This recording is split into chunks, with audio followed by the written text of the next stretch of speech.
Welcome to Harshit institute. ఈరోజు కూడా మనం బ్లడ్ రేస్ నుంచి కొన్ని ప్రీవియస్ క్వశ్చన్స్ చూద్దాం. ఫస్ట్ క్వశ్చన్, రాము అనే వ్యక్తి ఒక స్త్రీతో ఇలా అంటున్నాడు. రాము ఏమంటున్నాడంట, నీవు నా అమ్మమ్మ వైపు, అంటే వాళ్ళకి అమ్మకి అమ్మ వైపు ముత్తాత యొక్క ఏకైక మనవరాలికి, అంటే ఈమెకి కుమార్తెవు, ఈమెకి కొడుకు అండ్ కుమార్తెవు. అప్పుడు ఆ స్త్రీ రాముకి ఏమవుతుంది? ఈ అమ్మాయి రాముకి ఏమవుతుంది? తోబుట్టు అవుతుంది. సో సోదరి. Option 4 is the right. Next question, A యొక్క పురుషుడు, ఏ అనేవాడు మేలు, ఏ యొక్క మేనమామ, ఏకి మేనమామ అంటే ఏ వాళ్ళ అమ్మకి సోదరుడు, ఏ యొక్క మేనమామ యొక్క ఏకైక సోదరి, మళ్ళీ ఏ వాళ్ళ అమ్మ దగ్గరికి వచ్చాడు. ఏకైక సోదరి యొక్క భర్త, ఈమె భర్త యొక్క కూతురు, అంటే వీళ్ళిద్దరూ వైఫ్ అండ్ హస్బెండ్, వీళ్ళ కూతురు అంటే ఏకి తోబుట్టువు. కూతురు బి అయితే అప్పుడు ఏమవుతాడు? ఈ బికి ఏమవుతాడు? బి యొక్క సోదరుడు. Option 1 is the right. Next question, Sita యొక్క తండ్రి రామన్ సీత యొక్క తండ్రి. మళ్ళీ అదేవిధంగా నా మామగారు మోహన్ యొక్క ఒకే ఒక్క కుమారుడు. ఆమెనంటుంది, నా మామగారు మోహన్ యొక్క ఒకే ఒక్క కుమారుడు, అంటే రామన్ అనేవాడు చెబుతున్న ఆమెకి భర్త అవుతాడు అని వీణ అంటే, అని ఎవరు అంటున్నారంట? వీణ అనే అమ్మాయి అంటుందంట. అంటే సీత సోదరి అయిన సీతకు ఇంకో సోదరుడు అంట, ఆమె పేరు సింధు మోహన్కి ఏమవుతుంది? సీత యొక్క తండ్రి రామన్ యొక్క తండ్రి మోహన్ సీతకి ఏమవుతాడు? తాత అవుతాడు. సింధుకి కూడా తాతే అవుతాడు. సో మోహన్కి సింధు ఏమవుతుంది? మనవరాలు అవుతుంది. Option 4 is the right. Next question, ఒక వ్యక్తి ఒక స్త్రీతో ఇలా అంటున్నాడు. ఏమంటున్నాడు? నీ సోదరుడు, ఈమె యొక్క సోదరుడు, ఎక్స్క్యూజ్ మీ,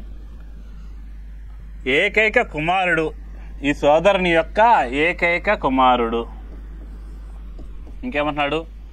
నా భార్య యొక్క సోదరుడు, ఇతని భార్యకి సోదరుడు. వీరు ఏదైతే చెబుతున్నారో ఇతని యొక్క భార్యకి సోదరుడు అయినా ఆ స్త్రీ, అంటే ఈమె ఆ వ్యక్తి యొక్క భార్యతో గల సంబంధం, ఈమెకి ఏ సంబంధం ఉంటుంది? సో మేనత్త అవుతుంది. వీళ్ళ నాన్నకి సోదరి కనుక ఈమెకి ఆమె మేనత్త అవుతుంది. Option 1 is the right. Next question, B యొక్క భర్త యొక్క కూతురు యొక్క భర్త యొక్క కుమారుడు ఏ అయితే ఏ అనే వ్యక్తికి బి ఏమవుతుంది? చూడండి, బి యొక్క భర్త యొక్క కూతురు యొక్క భర్త యొక్క కుమారుడు ఏ అయితే ఏకి బి ఏమవుతుంది? అమ్మకి అమ్మమ్మ, grand mother. Option 2 is the right. Next question, ఒక కుటుంబానందు డి అనే వ్యక్తి సి యొక్క భార్య, సికి డి భార్య, మరియు ఎఫ్ యొక్క కుమార్తె, ఎఫ్కి కుమార్తె, మరియు ఏ యొక్క కోడలు డి, ఏ యొక్క కోడలు డి అంటే సి పేరెంట్, మళ్ళీ సి యొక్క తల్లి జి అంటే ఈమె తల్లి, ఈయనవాడు తండ్రి. సో ఇంకా ఈ యొక్క కుమారుడు ఏ అయితే ఈ యొక్క కుమారుడు ఏ అయితే ఏతో జీకు గల సంబంధం, జీకి ఏమవుతాడు? భర్త అవుతాడు. Option 2 is the right.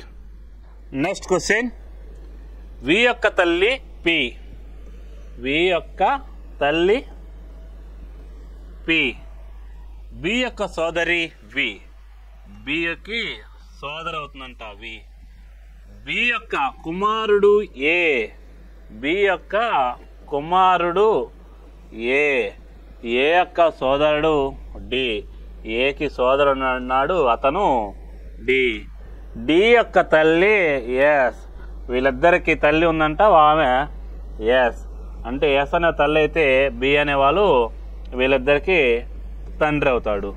So ఇక్కడ చూసినట్టయితే పికి కూతురు ఉంది, కొడుకు ఉంది, దాంతోపాటు ఇద్దరు మనవాళ్ళు కూడా ఉన్నారు. సో ఇంకేమిచ్చాడు? పి యొక్క మనవరాలు జి, ఈ పికి మనవరాలు కూడా ఉందంట ఆమె జి, కానీ ఈమె కూతురు అవుతుందో తెలియదు, ఇతను కూతురు అవుతుందో మనకి ఎవరు మెన్షన్ చేయలేదు. అండ్ టి అనే వ్యక్తికి వి మరియు బి మాత్రమే సంతానం, వి మరియు బి టికి సంతానం. సో ఇతను పికి హస్బెండ్. సో ఫ్యామిలీ ట్రీ అయిపోయింది. ఇంకేమడుగుతున్నాడు? అయితే ఈ కింది వాణిలో ఏది సత్యము? చూద్దాం. బి యొక్క కుమార్తె జి, ఈమె ఫీమేల్ అని తెలుసు కానీ ఈ బికి కుమార్తె అనే రిలేషన్ ఇవ్వలేదు కదా. So option 1 is the wrong.